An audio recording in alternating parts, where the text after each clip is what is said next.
Welcome to Distance Learning at Kabbalah You, that's Y-O-U, where our motto is, the best things in life are kept secret.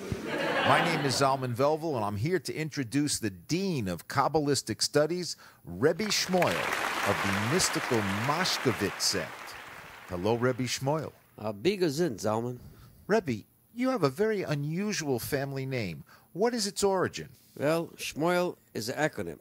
It's a combination of short and moyle. Are you saying that all the men in your family were short?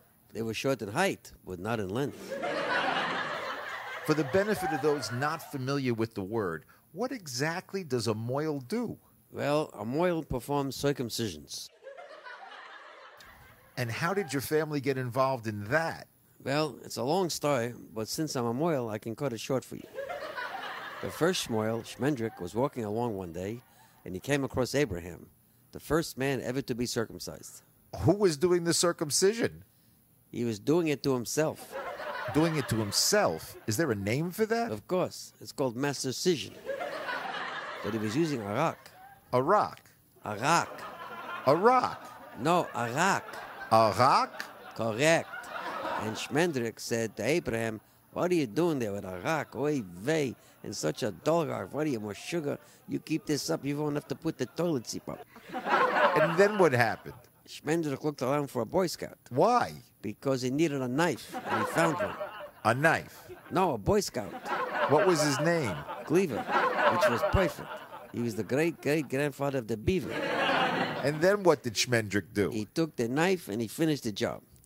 You know, I just thought of something. How come everything done down there always ends in job? But Rebbe, I don't think that story is in the Bible. It's not. It's a secret. That's Kabbalah. Is there more? Yes, of course. Poor Abraham, he was in such pain. He said, "Do something." So Shmendrik gave him oil.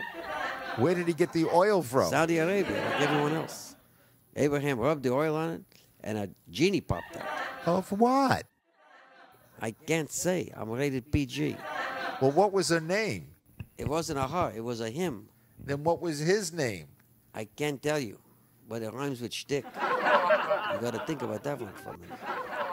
Did the genie give Abraham 3 wishes? No, but he gave him 3 rashes. Rebbe, you have to explain something to me.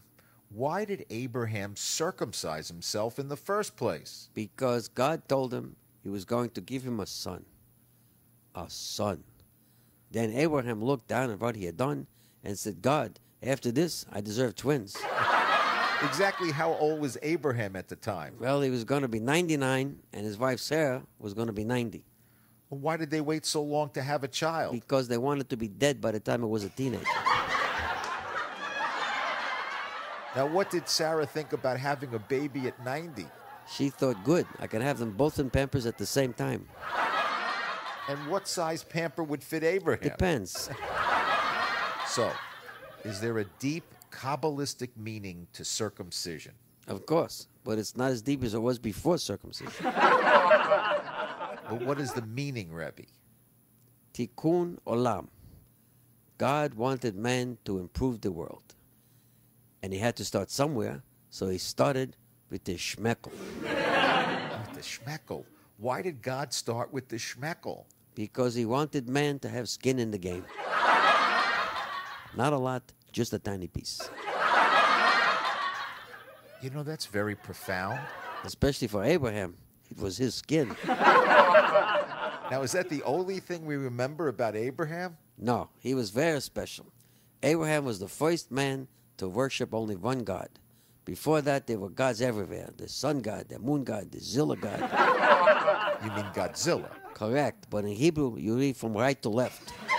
You know, Zalman, women immediately accepted the concept of one God. And why was that? Because in the middle of the night, they no longer had to yell out, "Oh, gods!" So, Rebbe, when did the Shmoyles become Kabbalists? When they couldn't get work as pianists. And besides, it's easier to carry around a Kabbalah than a piano. So who brought the Kabbalah to the Shmoyles? It was the great-granddaughter of Shmendrik. Her name was Shana. Now, how did Shana discover Kabbalah? Well, Shana was a shaman, a holy woman, wandering around in a cave. What was she doing in a cave? She was spelunking. What is spelunking? I'm not sure, but I think it's the second oldest profession in the world. And she was in big trouble. Why? She was impaled on a stalactite. Where? I can't tell you. It's a private place. Oh, you mean where was the stalactite? In a very special cave. Now, why was the cave so special, Rebbe? Because the great Kabbalist, Rabbi Shimon Bar Yochai, was hiding there with his son Shmoyle. Hiding? Yes, from the Roman soldiers. Now, why was he hiding from the soldiers? Because he didn't want to wear that little pleated skirt. He didn't think it went well with the helmet and shield.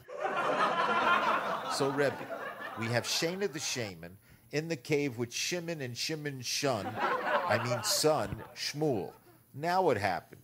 Well, first, they all got tongue-tied, just like you. Then Shimon spent all his time working on the ancient secret book of Kabbalah, the Zohar. What's that about? I can't tell you, it's a secret. But he worked on it for 40 years. Why so long? Because it took 13 years just to figure out how to spell Kabbalah. And then what? They were so exhausted that they went outside the cave to get fresh air. And Shana said, we only got the title. We got to get back in and finish this book. It's going to be a bestseller, and some chick named Madonna is going to make it famous. Now, how did she know that? Shema was sure because she was a shaman. Shana married Shimon's son Shmoyle, and Shmuel took her name Shmoyle because Shana was such a sharp shaman. That was the beginning of the Shmoyle Kabbalistic dynasty, starting with Shmoyle, grandson of Shimon and the son of Shana. They also had a son named Peter who picked a peck of pipple peppers, but you already know how that goes. So, Rebbe, now that we have your background, the purpose of distance learning at Kabbalah You is to answer students' questions. Would you mind a few questions? What are you talking about, Zalman? How else are you going to learn? I love questions, especially when they're from the IRS. And then what do? I give them to Morty Lipschitz. Who's Morty Lipschitz? He's a great Kabbalist. And what's more, he's my accountant. You think I got secrets? Well, now that we understand that, I have an email here sent in by Cassie Cantrell from Kansas City, Kansas. She asks, Rebbe Shmoyle, what exactly is Kabbalah about? Well, Zalman, Kabbalah is what God was thinking when he made the world. You know, sometimes I wonder what God was thinking when he made P.V. Hoyman. What was he thinking? I can assure you he was not thinking about the theater in Sarasota. Well, that answers that question. I have here a text sent in by Nathan Nussbaum from Northport, New Hampshire. He wrote, Rebbe, my son asked me, if God made everything, who made God? What should I say to him? Just tell him Santa Claus. But Rebbe, what if he doesn't believe in Santa Claus? Tell him he's going to hell. No, look. Tell him, and this is very mystical, God made himself. God made himself? Yes. Don't think about it too much. It'll drive you crazy, just like Kabbalah. You mean Kabbalah can drive you crazy? Sure, what do you think? There was a Shmoyle that got so whacked out on Kabbalah, his soul actually left his body. And what happened to him? He became a lawyer. What was his name? Stupa Shmoyle. He started the firm of Weiner, Diner, and Stupa. He had to give up being a moil because it was taking 40% off the top, not just a tiny piece. And where are they located? In prison. Well, Rebbe, that's all the questions for tonight's Internet Kabbalah class. Where are you going next? To a very mystical place. And where is that? The toilet. The toilet. Why is that mystical? Because when I leave, there'll be a big mist in there. I was referring to your book tour. Oh, the book tour, yes. I'll be at the Barnes & Noble in Newark at the airport. Why the airport? Because it's the only bookstore in Jersey. And what book are you promoting? Oh, Zalman, it's a very intense book. I discuss the deep hidden significance of numerology and how it interfaces with the mystical juxtapositions of astrology and Einstein's theory of special relativity. That sounds very complicated. What's the title? Kabbalah for Dummies. But Rebbe, you spelled dummies wrong. Of course. How else will the dummies know it's for them? Well, students, that's the end of this week's Kabbalah class. Email your questions to KabbalahMe@KabbalahYou.com.